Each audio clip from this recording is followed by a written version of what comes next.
நம்ம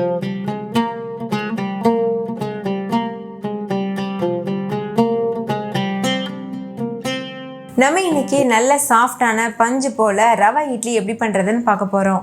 பொதுவாக நம்ம ரவை வச்சு உப்புமா பண்ணுவோம், அப்படி இல்லைன்னா கேசரி பண்ணுவோம். பிரேக்ஃபாஸ்ட்டில் நம்ம உப்புமா பண்ணும்போது அந்தளவுக்கு வீட்டில் இருக்கவங்க விரும்பி சாப்பிட மாட்டாங்க. அதுவே நீங்கள் இந்த இட்லி பண்ணிங்கன்னா கேட்டு வாங்கி சாப்பிடுவாங்க, கொஞ்சம் கூட மிஞ்சாது. ஏன்னா அந்தளவுக்கு இந்த ரெசிபி ரொம்ப டேஸ்டியாகவும் சாஃப்டாகவும் இருக்கும். ஈவன் உப்புமா செய்கிறத விடவே இது ரொம்ப ஈஸியாக பண்ணி முடிச்சிடலாம். ஸோ கண்டிப்பாக ட்ரை பண்ணி பாருங்கள். ஹாய் ஃப்ரெண்ட்ஸ், வணக்கம். என் பேர் Ravi. Welcome to Indian recipes Tamil. வீடியோக்குள்ளே போகிறதுக்கு முன்னாடி நம்ம சேனல் இந்தியன் ரெசிபீஸ் தமிழை சப்ஸ்கிரைப் பண்ணிக்கோங்க, கூடவே இருக்க பெல் சிம்பலையும் கிளிக் பண்ணிக்கோங்க.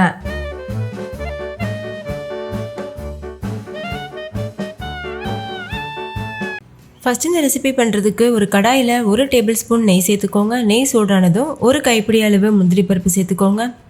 சேர்த்துட்டு ஸ்டவ்வை லோ ஃப்ளேமில் வச்சுட்டு முந்திரி பொன்னிறம் வர வரைக்கும் வறுத்துட்டு இதை வெளியில் எடுத்துகிட்டு ஒரு பிளேட்டில் வச்சுருங்க. இதை நம்ம கடைசியாக தான் யூஸ் பண்ண போகிறோம். இப்போ இது நல்லா வறுபட்டுருச்சு, வெளியில் எடுத்துகிட்டு வேறு ஒரு பிளேட்டில் வச்சிடலாம். இப்போ அதே எண்ணெயில் 1 டீஸ்பூன் கடுகு, 1 டீஸ்பூன் உளுந்து, 1 டீஸ்பூன் கடலைப்பருப்பு எல்லாம் சேர்த்துட்டு இது நல்லா பொரிஞ்சதும் 1 கைப்பிடி அளவு நல்லா உடைச்ச முந்திரி பருப்பு சேர்த்துக்கோங்க. சின்ன சின்னதாக உடைச்சி சேர்த்துக்கோங்க, முழுசாக சேர்க்க வேண்டாம். சேர்த்துட்டு இதையும் நல்லா வறுத்துருங்க. நீங்கள் இந்த டைமில் எண்ணெய்க்கு பதிலாக நெய் கூட யூஸ் பண்ணலாம். இப்போ இதில் ஒரு கொத்து கருவேப்பிலை சேர்த்து நல்லா மிக்ஸ் பண்ணிடுங்க. கருவேப்பிலை நல்லா பொரியட்டும். அடுத்து இதில் 2 பச்சை மிளகாய் பொடியாக அரிஞ்சு சேர்த்துக்கோங்க. குழந்தைங்க சாப்பிட்றாங்கன்னா நீங்கள் பச்சை மிளகாவை ஸ்கிப் பண்ணிடலாம். அடுத்து இதில் 1 கப் அளவு ரவை சேர்த்துக்கோங்க. ரவை சேர்த்து ஸ்டவ்வை லோ ஃப்ளேமில் வச்சு இது நல்லா வறுத்துருங்க. ரவையோட வாசம் வர வரைக்கும் வறுக்கணும். நீங்கள் வறுத்த ரவை வாங்கியிருந்தா கூட இந்த மாதிரி வறுத்துட்டு பண்ணுங்கள். அப்போ தான் இட்லி நல்லா சாஃப்டாகவும் டேஸ்டியாகவும் இருக்கும். ரவையோட கலர் சேஞ்ச் ஆகிடாமல் பார்த்து வறுத்துக்கோங்க.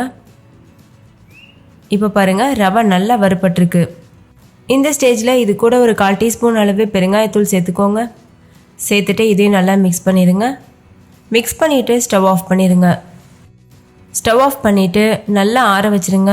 ஆறுனதுக்கப்புறமா ஒரு மிக்சிங் பவுலுக்கு மாற்றிடுங்க. இப்போ இதில் ஒரு 1/2 கப் அளவு தண்ணி சேர்த்து நல்லா மிக்ஸ் பண்ணிடுங்க. எந்த கப்பில் ரவை எடுத்தீங்களோ அதே கப்பில் தண்ணியும் அளந்துக்கோங்க. நல்லா கலந்ததுக்கப்புறமா புளிக்காத கெட்டியான தயிர் சேர்த்துக்கோங்க. தயிர் 3/4 கப் அளவுக்கு சேர்த்தா போதும். தயிர் கொஞ்சம் கூட புளிக்காமல் ஃப்ரெஷ்ஷாக இருக்க மாதிரி பார்த்துக்கோங்க. இப்போ இதையும் நல்லா மிக்ஸ் பண்ணிடுங்க.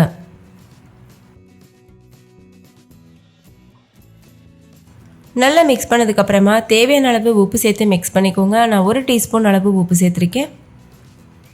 உப்பு சேர்த்து கலந்துட்டு மூடி போட்டு மூடிட்டு ஒரு 15 நிமிஷம் அப்படியே வச்சுருங்க. இந்த ரவை நம்ம சேர்த்துருக்க தண்ணி தயிரெல்லாம் நல்லா இழுத்துட்டு ஊறி வரும். அது வரைக்கும் அது அப்படியே இருக்கட்டும்.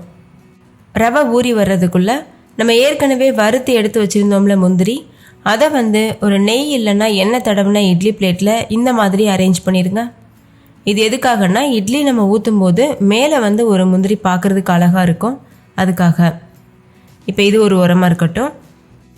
இன்னொரு பக்கம் ரவையும் நல்லா ஊறிடுச்சு பாருங்கள். நம்ம சேர்த்துருந்த தயிர் தண்ணியெல்லாம் நல்லா உறிஞ்சிட்டு ஒரு கெட்டியான மாவு பக்குவத்துக்கு இருக்குது.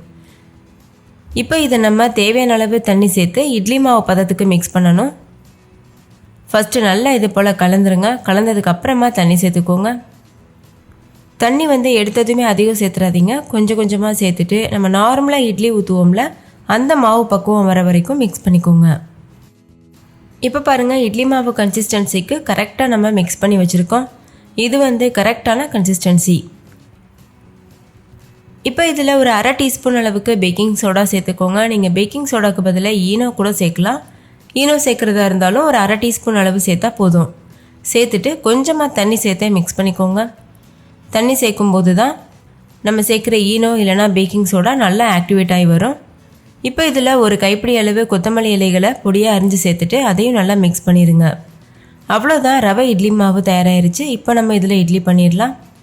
நம்ம ஏற்கனவே எண்ணெய் தடவி முந்திரி போட்டு அரேஞ்ச் பண்ணி வச்சுருக்க பிளேட்டில் இந்த மாதிரி இட்லி மாவு சேர்த்துருங்க. இதுக்கப்புறம் நம்ம நார்மலாக எப்படி இட்லி செய்வோமோ அதே மெத்தடு தான். இட்லி பாத்திரத்தில் தண்ணியை நல்லா கொதிக்க வச்சுருங்க. தண்ணி நல்லா கொதித்ததுக்கப்புறமா இந்த இட்லி பிளேட்டில் உள்ளே வச்சுட்டு மூடி போட்டு மூடிட்டு ஹை ஃப்ளேமில் வச்சு ஒரு 10 நிமிஷத்துக்கு வேக வச்சுக்கோங்க. இப்போ 10 நிமிஷம் ஆகியிருக்கு. இட்லி நல்லா வெந்திருக்கு.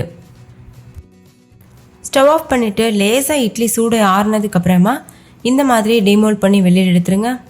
ரொம்ப ஆற வச்சிட வேண்டாம். கொஞ்சம் வெது வெதுப்பான சூடு வர வரைக்கும் ஆற வச்சுட்டு இதை நம்ம வெளியில் எடுத்துகிட்டு சர்வ் பண்ணிடலாம். அவ்வளோதான், பஞ்சு போல் ரவா இட்லி சூப்பராக தயாராகிருச்சு. இதுக்கு தொட்டு சாப்பிட்றதுக்கு நம்ம இன்றைக்கி டேஸ்டியான பொட்டுக்கடலை சட்னி ரெடி பண்ணிடலாம். அதுக்கு ஒரு மிக்ஸி ஜாரில் 1 கப் அளவு பொட்டுக்கடலை எடுத்துக்கோங்க. கூடவே 2 சில் மட்டும் தேங்காய் வச்சுக்கோங்க. இதில் ஒரு சின்ன வெங்காயம் சேர்த்துக்கோங்க. சின்ன வெங்காயத்துக்கு பதிலாக நீங்கள் கொஞ்சமாக பெரிய வெங்காயம் கூட யூஸ் பண்ணலாம். 4-5 பூண்டு பற்கள் சேர்த்துருங்க. ஒரு சின்ன துண்டு இஞ்சி சேர்த்துட்டு 2 பச்சை மிளகாய் சேர்த்துக்கோங்க.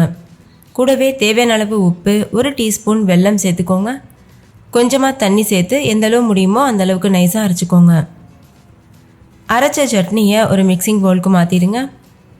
இது கூட 1 டேபிள் ஸ்பூன் எண்ணெயில் கடுகு, உளுத்தம் பருப்பு, அதுக்கப்புறமா கருவேப்பிலை, வரமிளகாய் இதெல்லாம் தாளிச்சிட்டு இதில் சேர்த்துருங்க. தாளிக்கும் போது கொஞ்சமாக பெருங்காயம் சேர்த்துக்கோங்க. சேர்த்து தாளிச்சிட்டு சட்னியில் சேர்த்துட்டு இது போல் நல்லா மிக்ஸ் பண்ணிடுங்க. அவ்வளோதான், டேஸ்டியான இட்லி கூட வச்சு சாப்பிட்றதுக்கு சட்னி எல்லாமே சூப்பராக தயாராக இருக்குது. நீங்களும் கண்டிப்பாக இதே மெத்தடில் ட்ரை பண்ணி பாருங்கள். வீட்டில் இருக்க எல்லாரும் கேட்டு வாங்கி சாப்பிடுவாங்க. ஓகே ஃப்ரெண்ட்ஸ், இந்த ரவா இட்லி உங்களுக்கு ரொம்ப பிடிச்சிருந்துச்சுல்ல?